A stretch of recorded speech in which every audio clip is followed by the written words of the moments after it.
दुनिया के सबसे संपन्न 7 मुल्कों का संगठन G7 एक बार फिर चर्चा में है। इसके कई कारण हैं। दरअसल 19 फरवरी को G7 देशों की एक वर्चुअल बैठक होनी है। इस बैठक में अमेरिका के नवनिर्वाचित राष्ट्रपति जो बाइडेन कोरोना महामारी, वैश्विक अर्थव्यवस्था और चीन के साथ उनके व्यवहार पर चर्चा करेंगे। ब्रिटिश प्रधानमंत्री बोरिस जॉनसन इस वर्चुअल बैठक की अध्यक्षता करेंगे। इसके अलावा अन्य कारणों से भी G7 सुर्खियों में है।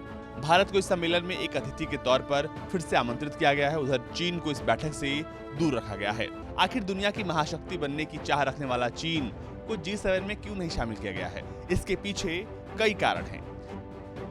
G7 की बैठक ऐसे समय में हो रही है जब अंतर्राष्ट्रीय हालात एकदम बदले हुए हैं। अमेरिका में ट्रंप प्रशासन का दौर खत्म हो गया है।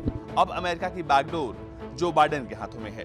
ट्रंप की उपेक्षा में वो अंतर्राष्ट्रीय संबंधों में उदार माने जा रहे हैं। इसके बावजूद दक्षिण चीन सागर, ताइवान और हांगकांग जैसे मुद्दों को लेकर अमेरिका समेत तमाम यूरोपीय देशों ने चीन के साथ संबंध को तनावपूर्ण कर लिया है। इसके अलावा इस बैठक में अतिथि के रूप में शामिल हो रहे भारत से भी चीन का सीमा विवाद चरम पर है। रूस में पुतिन के धुर विरोधी विपक्षी नेता अलेक्सेई नावल्नी की गिरफ्तारी के विरोध में यूरोपीय देशों और रूस के बीच तनावपूर्ण संबंध चल रहा है। बदले अंतर्राष्ट्रीय हालात में चीन की नजर G7 की बैठक पर टिकी हुई।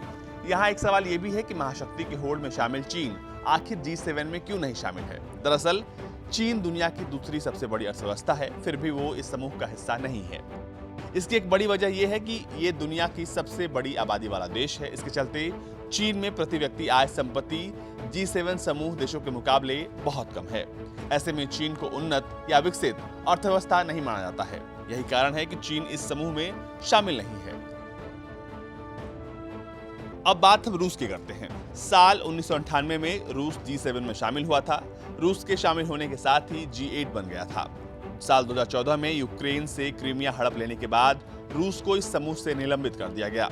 हालांकि रूस को इस संगठन में शामिल करने की मांग उठती रही है। अमेरिका के पूर्व राष्ट्रपति डोनाल्ड ट्रंप का मानना था कि रूस को समूह में फिर से शामिल किया जाना चाहिए। इस समय चीन और रूस दोनों इस संगठन का हिस्सा नहीं है। अब मोटा मोटी आप ये समझिए कि आखिर G7 है क्या? G7 दुनिया के 7 सबसे अमीर और विकसित अर्थव्यवस्थाओं वाले देशों का समूह है, जिसमें Canada, France, Germany, Italy, Japan, Britain और अमेरिका शामिल हैं। शुरुआत में इसमें 6 सदस्य थे। इस समूह में कनाडा के जुड़ने से ग्रुप में 7 सदस्य हो गए। इसकी पहली बैठक साल 1975 में हुई थी। इसे ग्रुप ऑफ 7 भी कहते हैं।